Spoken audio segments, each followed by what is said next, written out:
Salam, hörmətli izləyicilər, əziz dostlar. Kamillik vətəndaşların hüququ maarifləndirilməsi İctimai Birliyinin Azərbaycan Respublikası Qeyri-Hökumət Təşkilatlarına Dövlət Dəstəyi Agentliyinin yardımı ilə həyata keçirdiyi virtual məkanda etmə-mədəni sabitlik və təxribatların qarşısının alınması təşəbbüslərinə dəstək layihəsi çərçivəsində Multikultural Azərbaycan podkastının növbəti buraxılışına baxırsınız. Qonağımız Azərbaycan Yazıçılar Birliyinin multikultural məsələlər üzrə məsul şəxs, şairə Xatirə Fərəzlidir. Xoş gəlmisiniz Xatirə xanım. Təşəkkür edirəm, sağ olun. Elə ilk ondan başlayaq ki, Azərbaycan Yazıçılar Birliyi ölkəmizdə multikultural dəyərlərin təbliği istiqamətində nə kimi işlər həyata keçirir? Əslində, Niyaz müəllim, birinci sizi təqdir edirəm məhz bu layihə üçün.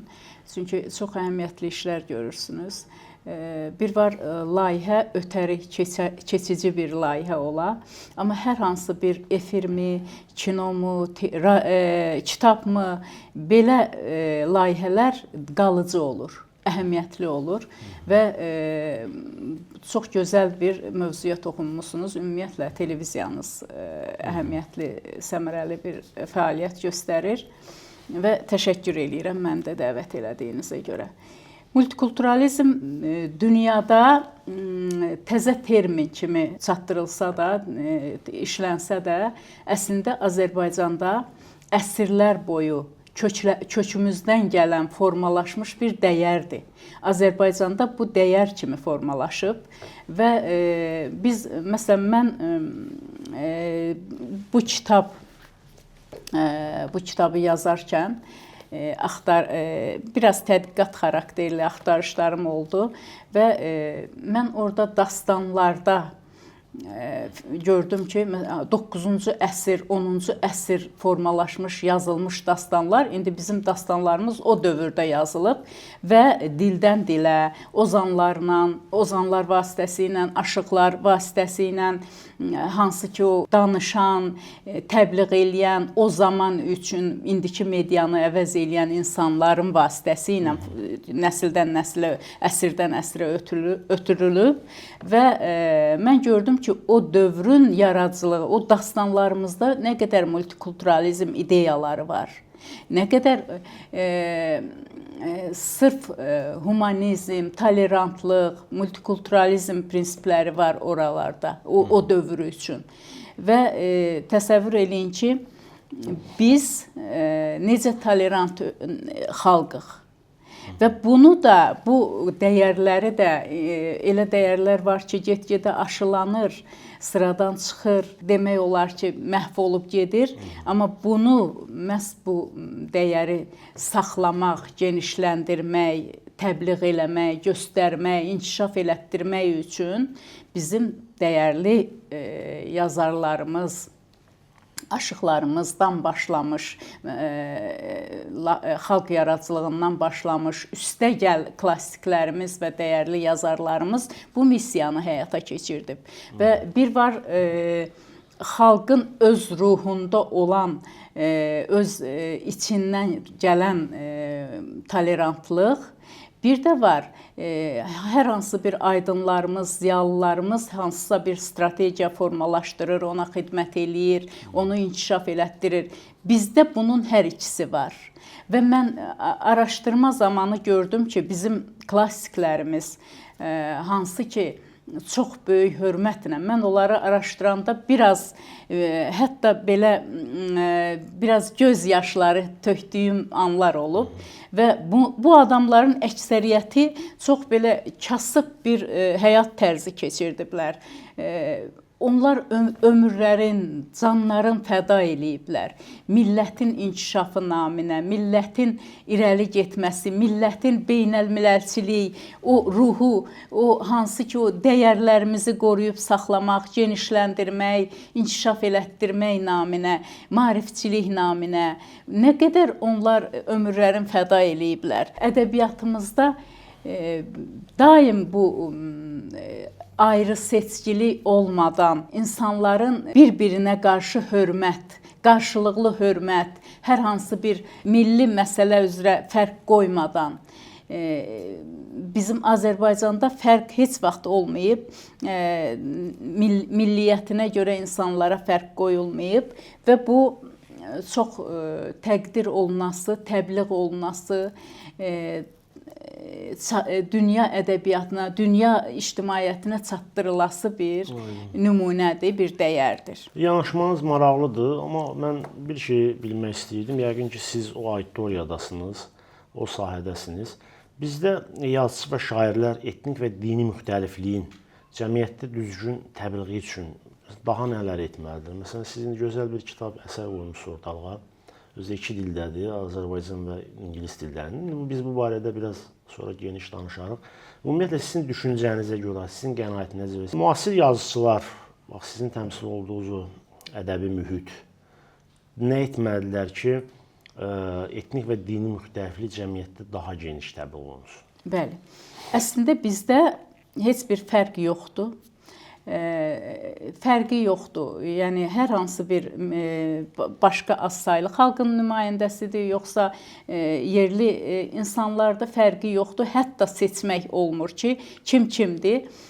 Bu problem yoxdur Azərbaycanda. Azərbaycan çox tolerant və bir-birinə qarşı hörmət, qarşılıqlı dostluq, qarşılıqlı ünsiyyətin çox gözəl formasında yaşayan bir ölkəyik.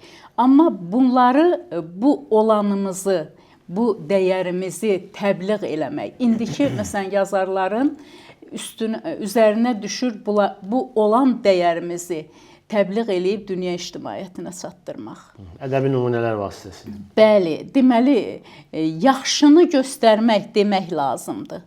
Və bu bizim sözsüz ki, bu mən Azərbaycanlıyam deyə demirəm, ümumi bir baxanda, nəzər salanda görürəm ki, Azərbaycanda doğrudan multikulturalizmin Azərbaycan modeli nümunə göstəriləsi bir modeldir, nümunə olunası bir modeldir və dünya ictimaiyyətinə yaxşı bir formada təbliğ olunası bir modeldir və bunun biz yazarların üzərinə düşür ki, bunu çatdırmaq, bunu təbliğ eləmək, bunu göstərmək ki, biz buyuq, biz belə millətik.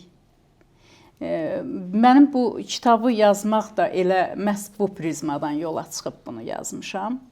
Deməli, həm də ingilis dilində ona görə Azərbaycan və ingilis dilində gələcək üçün nəzərimdə var ki, təkcə Azərbaycanda yox, ingilis dilində olan variantı hər hansı bir ölkədə təqdimatını keçirtmək, yaymaq, onların hansı ki kitabxanasına mı, qurumlara paylamaq, çatdırmaq, internet platformasında yerləşdirmək, belə bir fikrim var.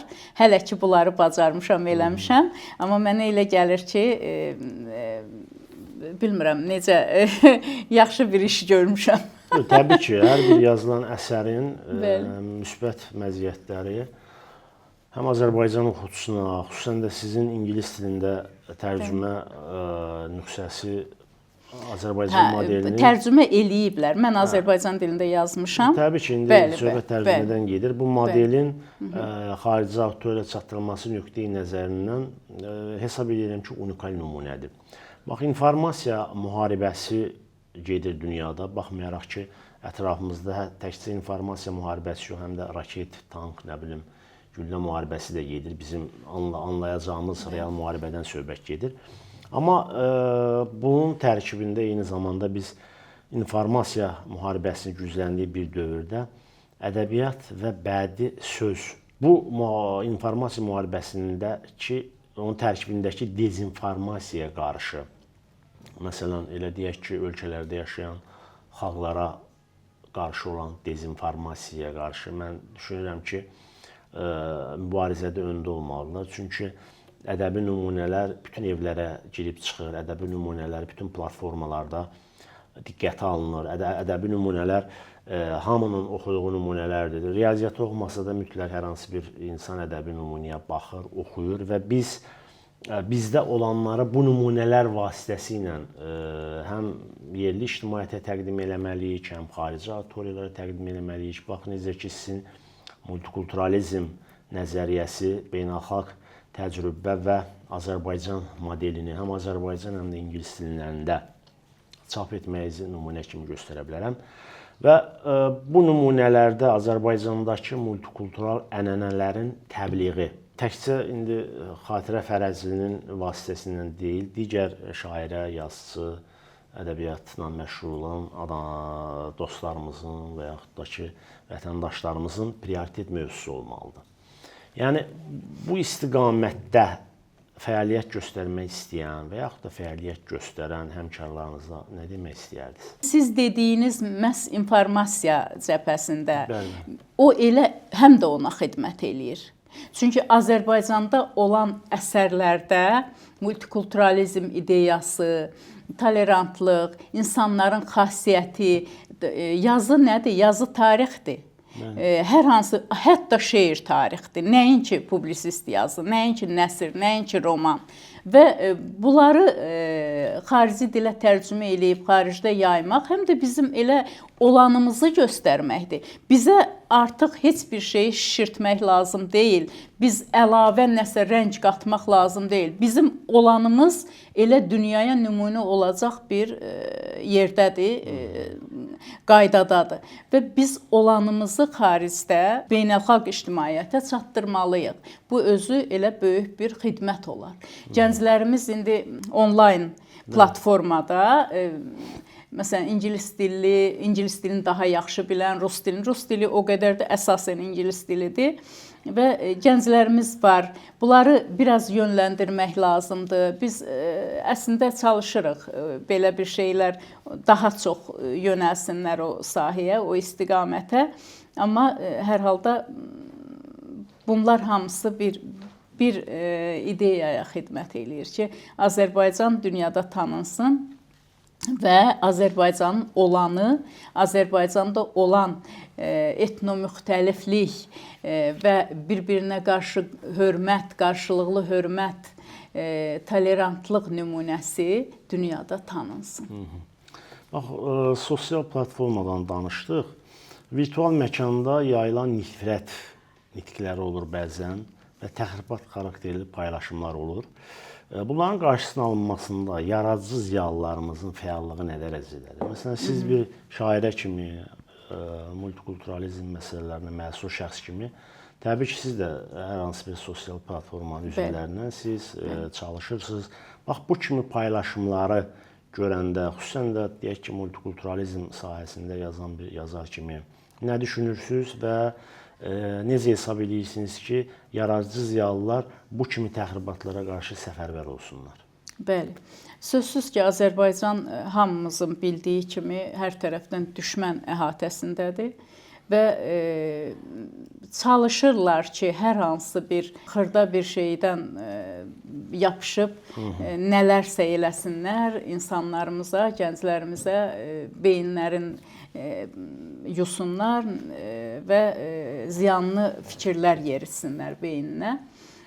Sözsüz ki, bu bəzən baş tutur, bəzən alınmır. Çünki Azərbaycanda şəffaf, çox saf bir mühit var. Amma mən də varam sözsüz sosial şəbəkədə. Biraz sosial şəbəkə belədir ki, hər cür insanlar var orada. Bir var sırf ziyalılar olan bir mühit, ziyalıların paylaşımı, ziyalıların fikirləri, əsərləri ortaya qoyulub müzakirə olunmaq. Bir də var ki, qapı açıqdır.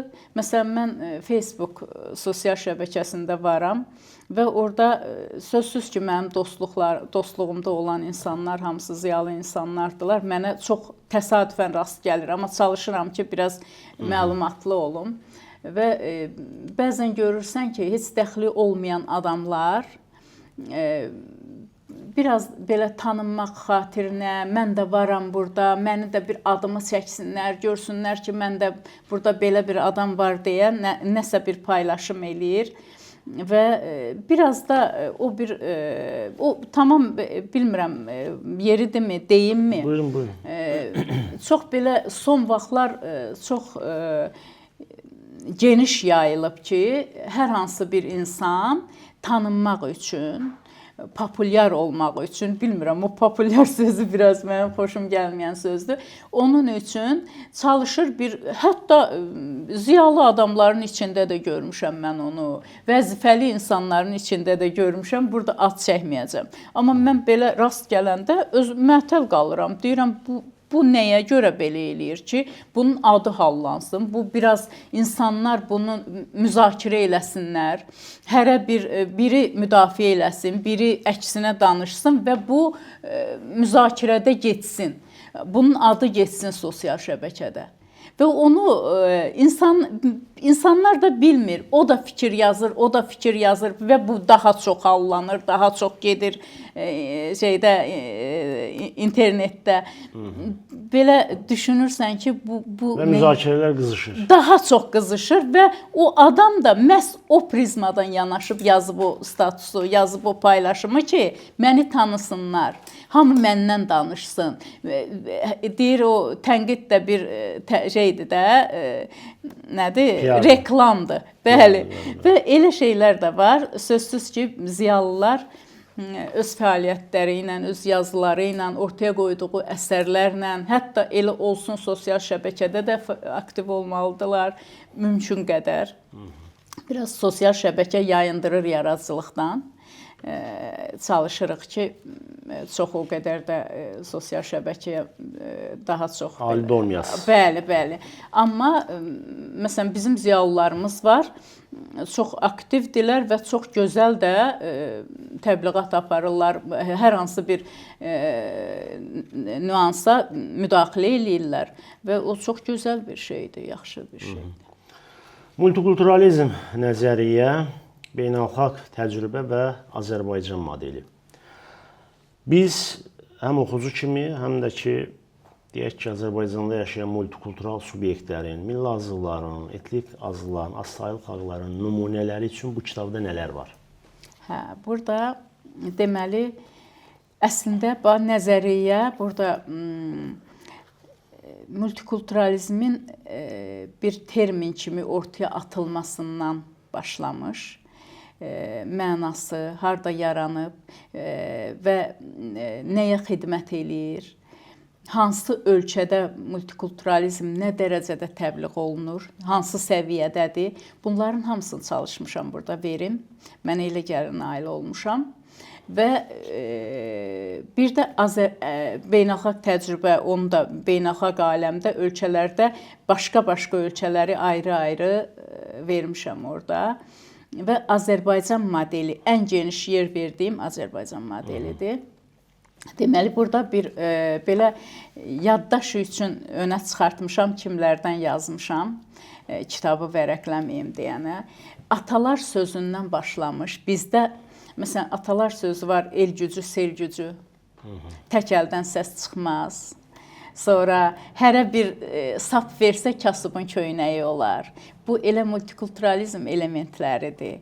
Sonra dastanlarımız orada deməli şifahi xalq ədəbiyyatından, Kitab-ı Dədə Qorquddan başlamış, Koroğlu, sonra bayatılarımızda, mənim yadımdadır nənəmin dilində o bayatını, mənim nənəm çox belə sinə dəftər qadın idi və bayatılar həmişə el məclislərində bayatılar deyirdi. Yəni o vaxt yox idi belə Mərsiyə xan kimi kimisə çağırasan məclisdə.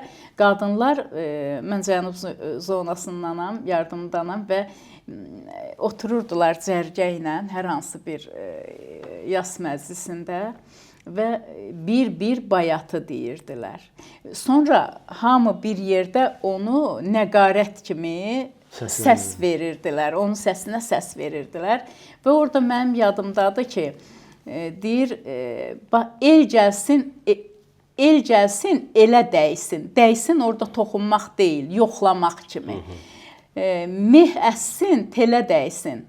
Tək əldən nə səs çıxar, əl gərək ələ dəysin.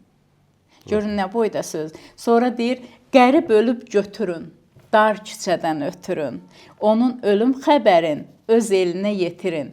Əslində bir qəribə diqqət, bir qəribə yanğı, dar küçədən ötürün. Yəni o yazıqdır, belə qəribdir. Deyir, onun ölüm xəbərini öz elinə yetirin. Qəribə olan hörmət, qəribə olan diqqət, qayğı bizim bayatılarımızda formalaşıb, bu yer alıb. Oradan görünür ki, bu görünən zamandan bəri Azərbaycanda, yəni yeni deyil multikultural tolerantlıq ənənəsi. Azərbaycanda nəsildən nəslə formalaşmış, gəlmiş dəyərlərimizdir multikulturalizm. Sonra klassik ədəbiyyatdan Məhsəti Gəncəvi, Xəqani Şirvani, Nizami Gəncəvi, Məhəmməd Füzuli, Leyli Məcnun, Rind Zahid, sonra Mirzə Kazım bəy öz həyatı ilə multikulturalizm nümunəsi olub bu adam. Bilirsiniz də, xristianlığı qəbul eləyib, xidmət eləyib. Bu insanlar, bilirsiniz, insanların maariflənməsinə, beynəlmiləlçiliyə, bunlar nə qədər inkişafa, canların qoyublar, bunlar millətin maarifləndirilməsi yönündə, yolunda. Sonra, deməli, İsmail bəy Qutqaşınlı, Rəşid bəy Səadət xanım nümunədir, multikulturalizm nümunəsi. Sonra Mirzə Fətəli Axundzadə, Mirzə Ələkbər Sabir, Hürriyyət və fərqli mədəniyyət təbliğ eləyib həmişə. Sonra Əli bəy Hüseynzadə, türkçülük, İslamçılıq, Avropalaşma ideyalarının təmsilçisi. Sonra Əhməd bəy Ağaoğlu, Üç mədəniyyət əsəri. Siz görürsünüz orada necə Şərq, İslam və Qərb mədəniyyəti. Bəli. Cəlil Məmməd Quluzadə, Abbas Qulu Ağa Bakıxanov, Nəcəf bəy Vəzirov, Əbdürrəhim bəy Haqverdiyev. Çalışmışam ki, bu insanlara bir vəfa borcudur. Onların elədiklərin, onların bu xalq üçün nələr eləyiblər bunlar, bunları sadalamaq, bunları təzədən bir sözsüz ki, bunlar Azərbaycan tarixində yerin tutmuş, layiqli yerin tutmuş klassiklərimizdir, dəyərlərimizdir.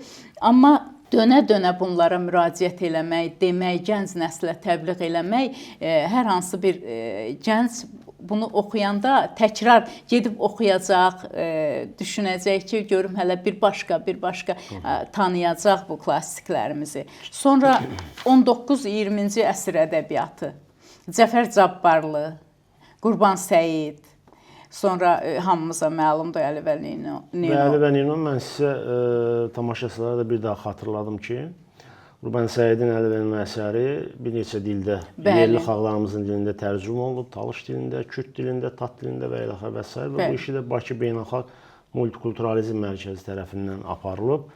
Və düşünürəm ki, bu klassiklərin əsərlərində multikultural ənənələr, multikultural nümunələri siz bu kitabınızda verirsiniz. Bəli. Mən orada elə Bakı Beynəlxalq Multikulturalizm Mərkəzinin gördüyü işlərdən də yazmışam. Sözsüz ki, bunlar bizim prezidentimiz deməli Bakı Beynəlxalq Multikulturalizm Mərkəzinin təsisi yaradandan bu sahəyə diqqətin, qayğının bariz nümunəsidir. Bu multikulturalizm mərkəzinin yaranması və çox işlər də görürlər, yaxşı işlər görürlər. Mən onu vermişəm orada, sadalamışam hamısını. Sonra Mirzəlal Paşayev əsərlərində nə qədər multikulturalizm ideyaları var.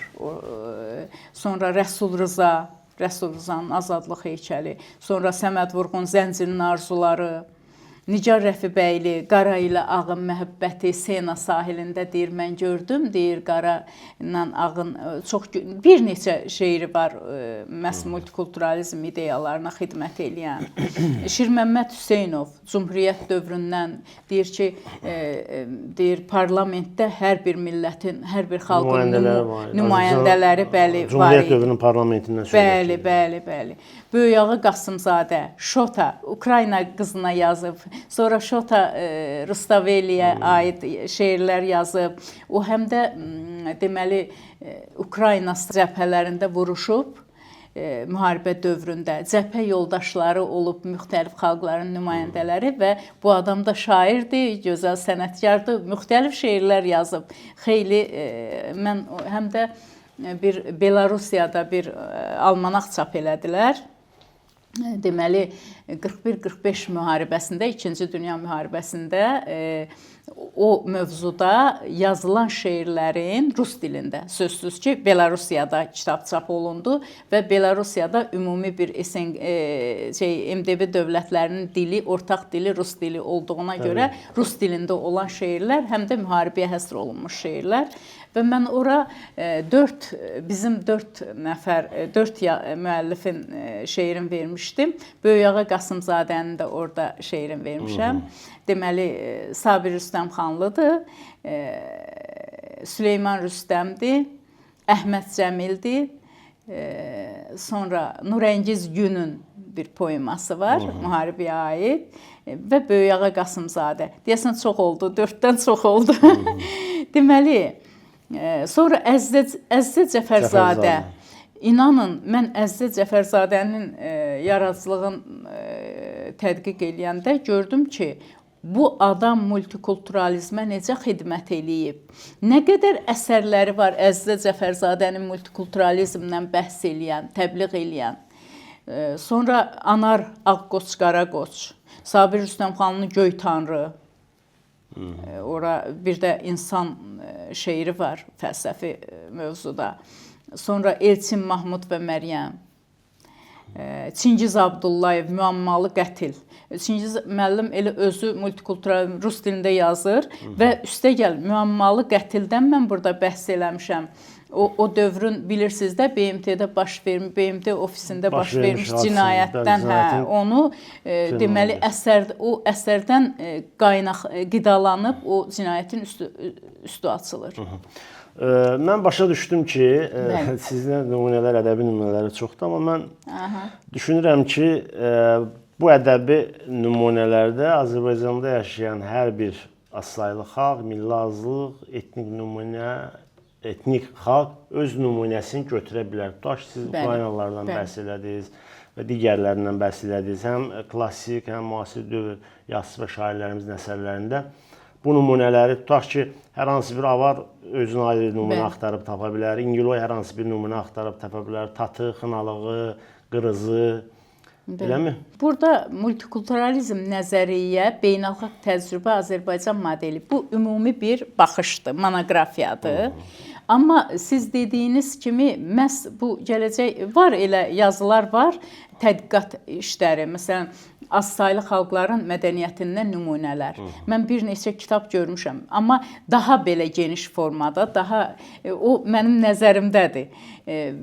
Xalqların elə İradə Məlikovanın bəli, var elə bir neçə kitablar yazıb və mən İradə xanımdan elə öz aramızda bir söhbətimiz oldu ki, elə bir şey layihə qoyaq ortalığa ki, ikimiz birgə nəsə bir iş görək və daha geniş təbliğ olunmaq üçün elə bir şey nəzərimdə var mənim. Amma bura ümumi bir baxışdır.